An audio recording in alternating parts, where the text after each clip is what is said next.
Bueno, pues vamos a hacer una clase dedicada al sexenio democrático, aunque pone aquí también en los apuntes sexenio revolucionario. Por favor, nos debemos quedar más con la terminología de sexenio democrático. También se utiliza la de sexenio revolucionario, pero en la medida que vamos a ver que esas revoluciones que se intentan no van a cuajar, quizás sea más correcto llamarlo sexenio democrático. ¿Por qué? Porque es la primera vez que tenemos, pues, en la historia de España, algunos intentos democratizadores claros de incorporar, pues, a los escalafones más bajos de la sociedad. Aunque al final la moraleja de este tema va a ser que es un periodo, pues, insatisfactorio desde el punto de vista de sus conclusiones. Bueno, todo esto nos lleva a lo siguiente. Aunque hemos dado con algunos de vosotros alguna clase, voy a recordar brevemente. Sería bueno orientar el tema con una introducción. En los apuntes hay una posible introducción. Yo a eso le añadiría el tema político, de la degeneración política que sufre el sistema en el final del reinado de Isabel II. Es importante que recordemos el Pacto de Ostende, los gobiernos ineficaces de la última época de Isabel II, la muerte de los dos espadones principales, que eran O'Donnell y Narváez, etc. Y luego, a partir de ahí, pues lo podréis enlazar con, sin duda, con una serie de características que vienen en los apuntes de las crisis que afectan al tema económico, es decir, pues la crisis financiera, la crisis en el sector industrial y la crisis en el sector agrario. Pero os recuerdo que bajo cosecha propia añadáis esos detallitos del tema político, del Pacto de Ostende, que lo vemos aquí, pues, y lo menciona de hecho en los apuntes como introducción al tema. Se hace una introducción general en los apuntes que habla de esta época, como bueno, en la que surgen ya pues cuestiones democratizadoras, por ejemplo, el sufragio universal, que va a surgir con la Constitución de 1869. Es la primera vez que se pone sobre la mesa que el sufragio debe ser universal, aunque debe ser, recuerdo, universal masculino. O sea, es la denominación que debemos hacer. Es una etapa sin duda agitada que vamos a ver aparecer el desplazamiento de Isabel II, la monarquía de Amadeo de Saboya y la Primera República. Bueno, hoy nos vamos a centrar más en la mitad del tema. Sobre la Revolución Gloriosa está bien documentado en los apuntes, también lo tenéis en el libro, vamos a ir acudiendo al libro también para que veáis alguna ampliación. Los ideales de la Revolución Gloriosa desde el punto de vista político los incorpora el Partido Demócrata. Las juntas revolucionarias deben aparecer en los apuntes, son las que estructuran los levantamientos en las diferentes ciudades. Se había formado un cuerpo de una milicia nacional que se llamaba los Voluntarios de la Libertad. El libro sí lo cita, por ejemplo, este detalle de los Voluntarios de la Libertad, que eran, bueno, pues digamos, esa gente armada en las calles intentando pues reivindicar eh, la marcha de Isabel II, ¿no? Bueno, efectivamente la Revolución Gloriosa va a triunfar. Vamos a asistir al exilio de Isabel II. Recuerdo que es importante el programa, vuelvo a insistir, en el que pedían las juntas revolucionarias, ¿no? Aparte de que se fuera Isabel II, pues todas esas cuestiones, sufragio universal, denuncia de corrupción de monarquía, suspensión de los consumos y las quintas, medidas como la rebaja de aranceles, la eliminación de estancos, ya hemos explicado por qué, ahí estaba la sal, la abolición de la pena de muerte y la esclavitud, etc. Bueno, la batalla del puente de Alcolea en Córdoba, una batalla más o menos más simbólica que significativa, es donde ya se desecha cualquier oposición militar a la sublevación de la Revolución Gloriosa. La Revolución Gloriosa es un término histórico, por cierto. Bueno, el problema es que todas esas juntas, cuando se instaure un gobierno provisional, que va a ser dirigido por Serrano, que va a asumir rápidamente la regencia, va a ser nombrado regente. ¿Regente por qué? Porque estamos esperando que se resuelva el asunto de la monarquía. Pues una de las cuestiones fundamentales de la regencia es la disolución de las juntas, ¿no? Desarmar a los voluntarios de la libertad, disolverlas, y que muchas de las cosas que piden las juntas no se van a tener en cuenta. En el libro os recomiendo, los que queráis meter algún dato, que leáis el libro primero, luego los apuntes, y del libro quizá podéis incorporar pues algunos detalles que os puedan resultar más significativos que no aparezcan los apuntes. Los apuntes están bastante resumidos, es suficiente, sí, sin duda, pero siempre los que aspiren a una máxima puntuación pueden extraer del libro algunos detalles interesantes, ¿no? Aquí vemos, pues en el apartado, además está muy bien estructurado, la Revolución de Septiembre del Gobierno Provisional, claramente habla de la gloriosa y del proceso que va a dar lugar a la creación de la Constitución de 1869, ¿no? Aquí vemos cómo pues, el libro cita eso, la reivindicación de las clases populares se fueron abandonando, etcétera, ¿no? Se atendió a algunas peticiones populares, esto también lo contemplan los apuntes. Es verdad que el gobierno provisional hizo un manifiesto a la nación, yo esto, por ejemplo, no lo metería, seguiría en los apuntes igual. Hay un detalle que comenta el libro muy cierto, aunque nosotros lo veamos, que es que antes de las elecciones generales, es decir, promulgada la Constitución, se van a hacer unas elecciones generales, pero antes se hacen unas municipales. Y en las municipales se produce el triunfo de los republicanos en 20 capitales de provincia. Luego se harán unas generales mucho más controladas, en las que ya hay un poquito más de amaño electoral, a pesar del sufragio universal, y en las que sí el triunfo va a ser pues, para los progresistas y esa alianza de progresistas y liberales, y se va a excluir del gobierno pues, a los demócratas y republicanos. Pero sí hay un detalle histórico, que es que meses antes de esas elecciones generales hubo unas elecciones municipales en las que se vio que los republicanos estaban fuertes. Este es un proceso realmente bastante similar a lo que pasó en la Segunda República. La República siempre ha venido pues, a través de las demandas municipales. Se ha constatado en las elecciones municipales de que había un sentimiento republicano que interpretaba que no se trataba de elegir al alcalde, sino de mostrar que los pueblos eran republicanos, ¿no? Pues esto pasa en la Primera República, pero nosotros no lo citamos, por ejemplo, en los apuntes, el libro lo cita y hace muy bien, pero bueno, por el caso de no extendernos en contenido, está ahí. El que quiera incorporarlo podría. Pues los sitios en los que hay, también citan las ciudades más importantes en las que hay juntas revolucionarias, ¿no? En Andalucía, desde luego, la Junta de Sevilla, por ejemplo, era muy activa. Ahí lo que nos debe quedar es la conclusión de la desazón de las clases populares, de los que habían apoyado la gloriosa, porque no se han abordado suficientemente todas las reformas necesarias. Y entraríamos pues en lo que es la regencia de Serrano. Dentro de la regencia de Serrano, es decir, Serrano pues lo nombran regente hasta que venga un rey, y él hace un poquito de deshace, pone a Prim en el gobierno, y Prim, bueno, ya es el que se encarga primero, es un presidente provisional, luego tras las elecciones pues será elegido presidente. En ese periodo de la regencia de Serrano, pues ya tendríamos, bueno, pues todos los hitos importantes, la Constitución de 1869.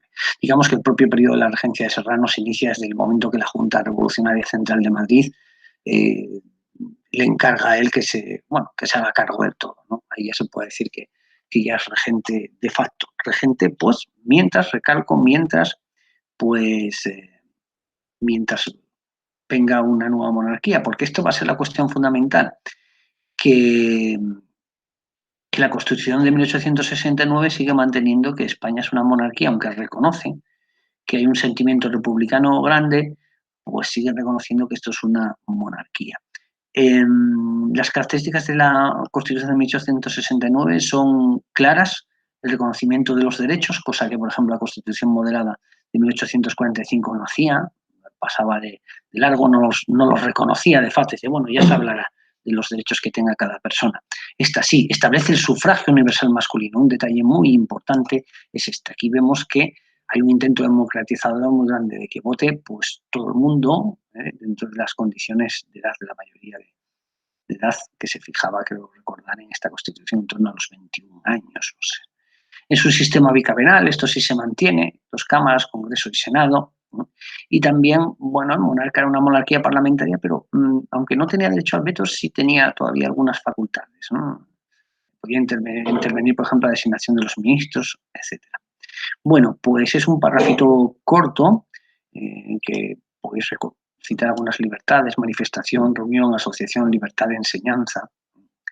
Es la primera, aunque no lo pone aquí, que empieza a hablar con mayor claridad de la libertad de culto. Yo no sé si en el libro habría que verlo, no lo cita tampoco con claridad. Sí, sí, el libro, por ejemplo, si cita libertad de cultos, yo le añadiría los apuntes, por favor. La libertad de cultos, es decir, independientemente de que un Estado se confiese más o menos católico, está que reconozca que otras religiones pueden profesar cultos. Las anteriores religiones, pues no, o sea, perdón, las anteriores constituciones no daban ese derecho a las otras religiones a que hiciesen un culto público, ¿no? En tu casa, a lo mejor, pero no podía ser una iglesia protestante o una mezquita musulmana, desde luego. Pero, por ejemplo, fijaros, decimos que sí consagra la libertad de culto, pero si os fijáis en el libro, que es muy sintomático, vamos a leer el artículo 21 de la Constitución de 1869, que dice: la nación se obliga a mantener el culto y los ministros de la religión católica.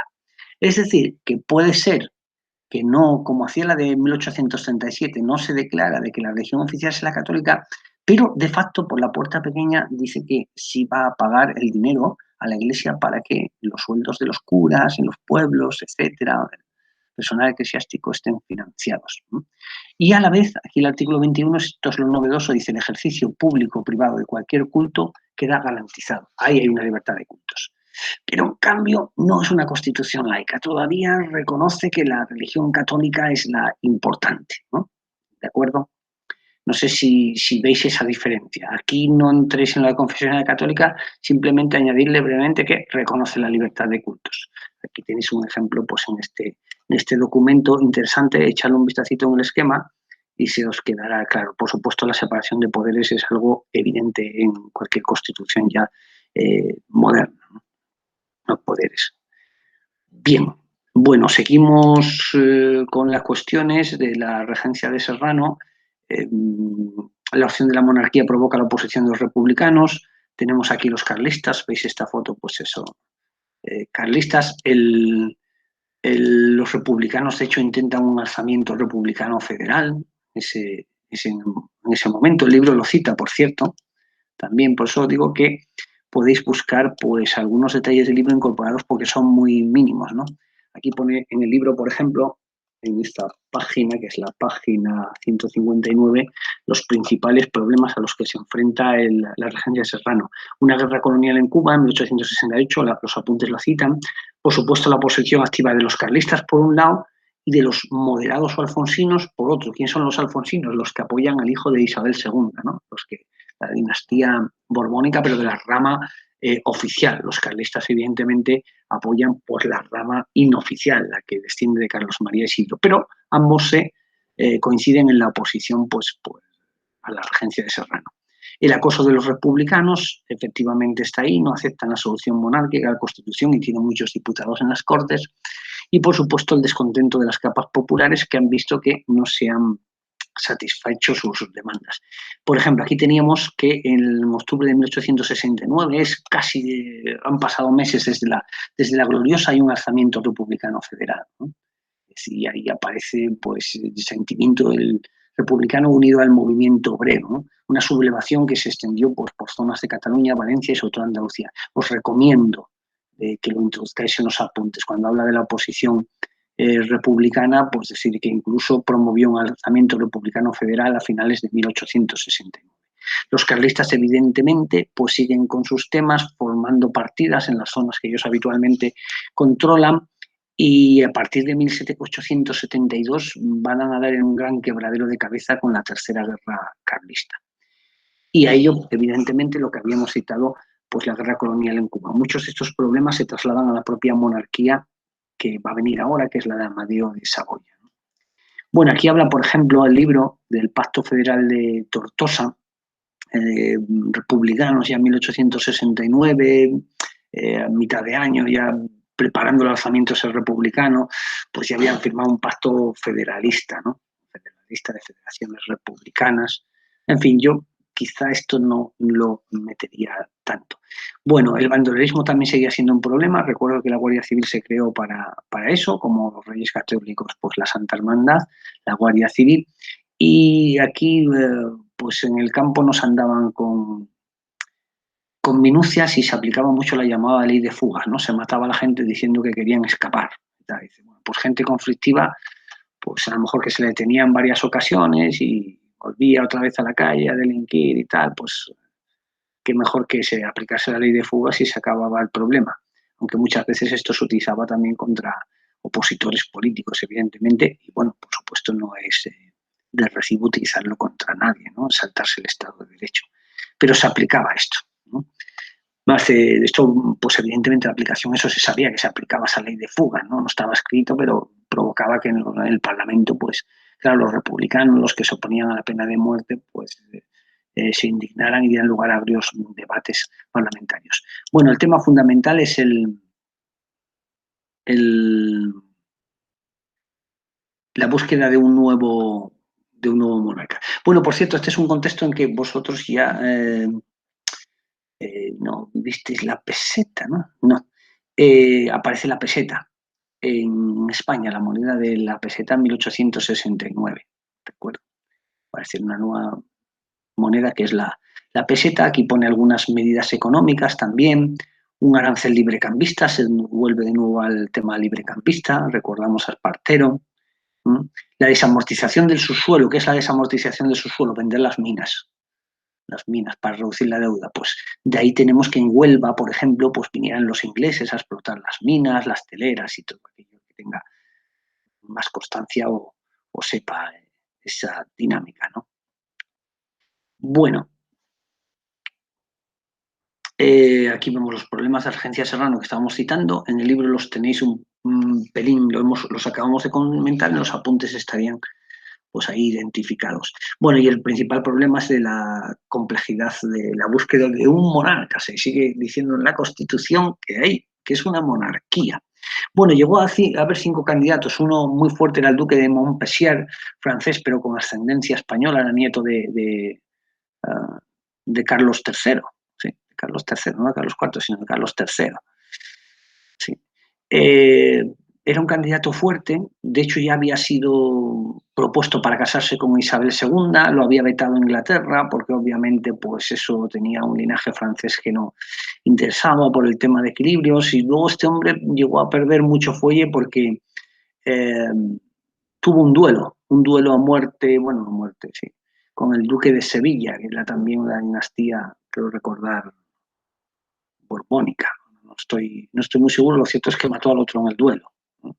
Aunque los duelos, si finalizaban los primeros disparos sin hacerse daño, pues se daban por finalizados. Esta gente habían acordado que hasta que no hubiese sangre no se paraba, y mató a su un primo suyo de un disparo en la frente. Entonces eso escandalizó mucho a los sectores españoles, aquí en España, la prensa, etcétera. Aunque no es condenado, era militar y simplemente había sido nombrado capitán general por Isabel II, se le hace un consejo de guerra y se le arresta un mes, pero bueno, en el tema de los duelos, pues no se intervenía, ¿no?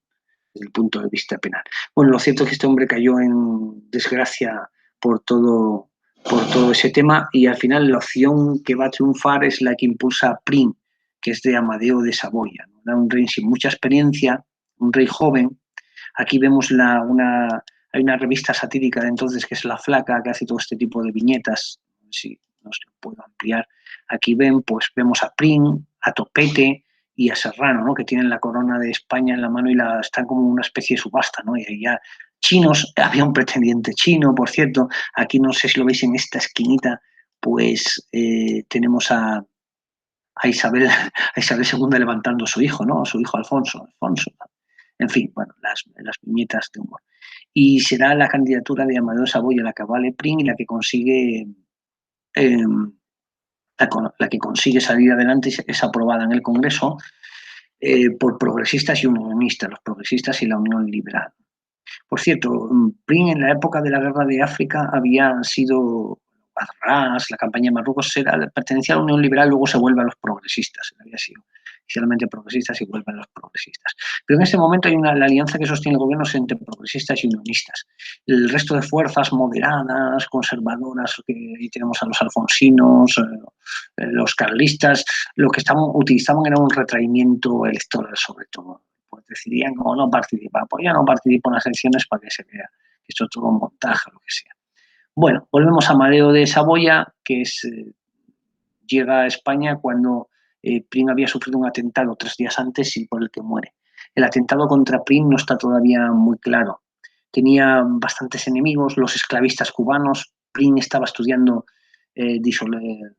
eliminar, derogar, se llama exactamente la ley que permitía la esclavitud en Cuba. Y también tenía, por supuesto, enemigos en los partidarios del duque de Montpensier, que era otro pretendiente fuerte a la corona, que era consciente de que Prim no la apoyaba. Y también muchas investigaciones actuales aluden a Serrano. Bueno, el duque de Montpensier es considerado uno de los principales impulsores porque se supo que financió que le sostuvo económicamente pues a los asesinos, ¿no? Los asesinos, o sea, sostuvo que les dio fondos, quiero decir. Pero bueno, probablemente los asesinos estuvieran a ver quién daba más. Entre los asesinos también había republicanos, o sea que digamos que parece que ahí estaba todo el mundo metido un poquito en esa conspiración, pero no está muy claro. Bueno, el asesinato de Prim fue un poco eh, bueno, fue un poco, digamos, sanguinario, como otros asesinatos, le emboscaron en la diligencia con unos trabucos, etcétera, y luego acabaron, según una autopsia relativamente reciente, creo que hace 7 o 8 años, pues acabaron estrangulándole. No se fiaban de que no. Y de hecho, él sobrevivió y todas las heridas y acabó muriendo en el hospital, ¿no? Bueno, sobrevivió en ese primer instante. Y aquí vemos un cuadro muy famoso de Amadeo Saboya ante el cadáver del general Prim. Aquí vemos este que parece aquí Serrano, ¿no? Serrano que deja de ser regente para que Amadeo de Saboya pues tenga la corona. A Amadeo de Saboya le pasaba un poco, quizá todavía peor que a Carlos I, ¿no? Cuando viene a España que no dominaba bien el castellano. Pues todavía dominaba algo, pero Amadeo de Saboya no tenía un conocimiento sino muy ligero del castellano, ¿no? Y solía responder con una expresión que era no un capisco, no entiendo, no entiendo. Pero eso sí, luego lo que se va a destacar es como un monarca estrictamente democrático y que respeta absolutamente todo lo que salgan de las Cortes, ¿no? Y tiene un equilibrio entre todos los partidos políticos, ¿no? Esa postura de Isabel II en la que barría claramente para los moderados. La Iglesia le era muy hostil. ¿Por qué? Bueno, esto habría que recordarlo los que disteis historia del mundo contemporáneo el año pasado, los que no os remito a cuarto de eso. Estamos unos años antes en el proceso de unificación italiana, era la famosa cuestión romana que había afectado en el reinado de Isabel II, pero bueno, no la metimos en los apuntes porque ya sería exagerado. ¿Cuál era la postura de España? Ahí venía la cuestión romana ante la unificación de los estados italianos con Víctor Manuel II. Bueno, estaba Garibaldi, que renuncia al republicanismo para favorecer la unificación de Italia bajo la corona de Víctor Manuel II. El problema era el Estado Vaticano, ¿no? El Vaticano era por sí un Estado, pues a la unificación de Italia pues no se respetan determinados derechos del Vaticano. Va a ser luego Mussolini el que reconoce, de hecho, al Vaticano como Estado a cambio de que la Iglesia Católica reconozca a Mussolini y le dé un apoyo importante, ¿no? Años después de la Segunda Guerra Mundial, de hecho, pedirá perdón la Iglesia Católica por el apoyo a Mussolini. Bueno, pues evidentemente Amadeo de Saboya no era bien visto porque pertenecía a la dinastía de los Saboya, que los que habían unificado Italia y los que habían eliminado a los estados pontificios, ¿no? Los estados controlados por el Vaticano, determinados estados que era, bueno, un país en sí mismo. Hoy el Vaticano es un micropaís, pero de aquella pues su poderío era mayor. De esta manera, pues la Iglesia Católica, con el poder que tenía, pues ya era hostil a Manuel de Saboya, era una dinastía que, que no le hacía ninguna gracia por la experiencia italiana. Los militares, los sectores de la aristocracia sabelina, evidentemente tampoco son favorables, siguen en gran medida pues con el apoyo encubierto a Isabel II, en este caso al futuro Alfonso XII. Bueno, aquí vemos el motín, ¿no? Aquí vemos claramente, bueno, el motín es una forma alegórica, una viñeta satírica en la que se ve pues, a mano de Saboya en el trono y como la cantidad de gente que está en contra de él y empujándole, ¿no? Para quitarle republicanos, Sagasta, etcétera. Por cierto, en la Revolución Gloriosa estaban implicados políticos que luego van a tener un gran peso en el Partido Progresista, como es el propio Sagasta, ¿no? Que lo veremos en el siguiente tema. Bueno, El monarca dice aquí encarga la formación de gobierno a Serrano, pero con Serrano nunca llegó a entenderse, no le gustaban las maneras de Serrano, un poco tendente al autoritarismo. En definitiva, se ve que tiene una gran falta de apoyo. Falta de apoyo, se siente muy solo aquí. Bueno, hay como aquí una figura aquí muy significativa, ¿no? Se ve a Amadeo de Saboya aquí saludando y no hay nadie, dice el entusiasmo inmenso, la muchedumbre indescriptible. Una forma irónica de decir que estaba más solo que la una. Y si a ello le sumamos de que su reinado pues le estallan un montón de conflictos diferentes, pues ahí estamos, ¿no? Los conservadores, pues lo que os decía, dejan de participar en las elecciones en 1872, una forma de decir, no participamos, que se vea claramente que esto pues no está todo amañado, ¿no? Bajo la dirección de Antonio de Cánovas del Castillo, pues será una personalidad política importante y ya se empieza a hablar de la restauración borbónica, que contaba, por supuesto, con el apoyo de la Iglesia y las élites burguesas, los carlistas. Aquí fijaros cómo pintan a los carlistas, ¿no? Una especie de Don Quijote y Sancho Panza, un loco y tal, y aquí, bueno, es el políticos carlistas, ¿no? Acompañando, pues, a Carlos VII, ¿no? Pues se les pinta como gente, aquí detrás es un ejército de curas, ¿no? También se les metía mucha caña, se decía, es que quieren restaurar la Inquisición, y luego se veían obligados a defender, no, nosotros no queremos, ya sabemos que eso es anacrónico, pero se les echaba también tierra, ¿no? Desde la prensa de Madrid. Bueno, el conflicto carlista ahí lo tenéis, en Cuba el conflicto de Cuba, y luego había un problema gordo que es tras la guerra prusiana y entre Francia y Prusia aparece la Comuna de París y el término comunista está claro y aparece la Internacional Obrera. Y el internacionalismo, este embrión que ya había surgido en la Revolución Parisina en 1848, aparece en Europa y se expande por, um, por España a través de los sectores republicanos, evidentemente, y demócratas, sobre todo, ¿no? Son los que apoyan esa ideología. Este movimiento en el que ya están los anarquistas también, pues evidentemente es muy perseguido por el propio por los propios gobiernos de Serrano. Ya en su día por Prim ya se había declarado ilegal todas estas cuestiones de la Internacional. No a los republicanos, pero el movimiento de la Internacional Obrera se había prohibido en España. Para los que no tengan fresco la historia del mundo contemporáneo, la Internacional Obrera pues agrupa a todos los partidos obreros y en esta primera internacional hay una lucha por quién controla ese organismo internacional entre los comunistas y los anarquistas. Es una lucha pues un poquito fratricida, ¿no?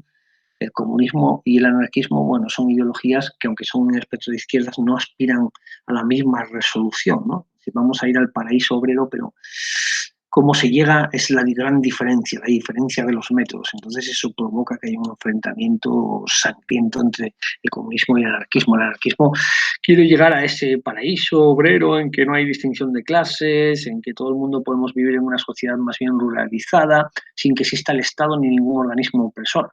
Y en cambio el comunismo es una figura que no renuncia al Estado como medio opresor para acabar con la dictadura de clases, ¿no? Y para establecer la dictadura del proletariado necesitamos el Estado y a través de ese Estado el Estado va a dictaminar que aquí no hay clases sociales y que todos somos iguales, tenemos el mismo acceso a la propiedad, etcétera.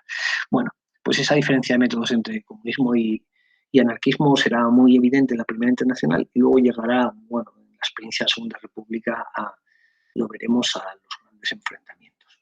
Bueno, todos estos conflictos y la crisis política, en definitiva, que los partidos políticos en la unión entre progresistas y la propia unión liberal no va bien, por los personalismos, pues llevan a que hay tan gran inestabilidad que Amadeo renuncia. También estaban las propuestas propuestas relacionadas con Cuba, de llegar a unas propuestas de la libertad, de liberar a los esclavos cubanos, etcétera. Es decir, que también Amadeo Saboya tenía en contra a los llamados negreros. Había un partido que era el Partido Negrero, de hecho, ha surgido ahora, ¿no? Que defiende eso de que se mantenga la esclavitud en Cuba, porque necesitamos esa mano de obra para las plantaciones. Bueno, hasta aquí en el libro podéis completar un poquito. Aquí os habla En busca de un nuevo rey. En fin, echarle un libro, algún vistazo al libro, por favor, os lo aconsejo en los apuntes y podéis completar con alguna cosa que os llame la atención. Por ejemplo, el libro Aquí vemos en el reinado de Amadeo de Saboya, pues cita los apoyos, cita personalidades como Sagasta, que os mencioné, que lo veremos en el siguiente capítulo, en fin.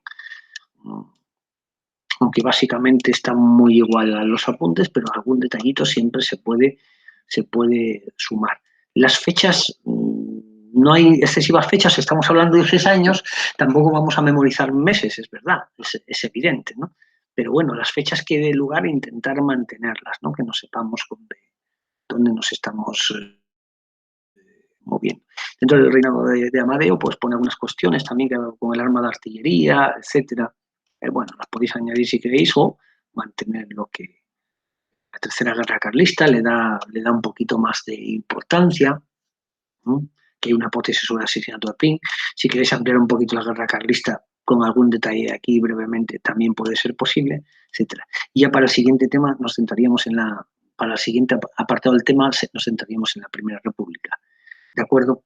El esquema fundamental de trabajo yo lo centraría en los apuntes y para aquellos que tenéis más capacidad de meter más información, añadiría cosas muy concretas, como algún ejemplo que he puesto ahora, del libro, que sería interesante. El libro está muy bien, desde un punto de vista está bastante perfecto. De hecho, se podría estudiar el tema perfectamente por el libro, se podrían hacer los apuntes, quizá no saldría un folio más de lo que tenemos en el tema, pero bueno, claro, obviamente eso luego a la hora de escribirlo, en selectividad corriendo, como bien sabéis, siempre es un problema.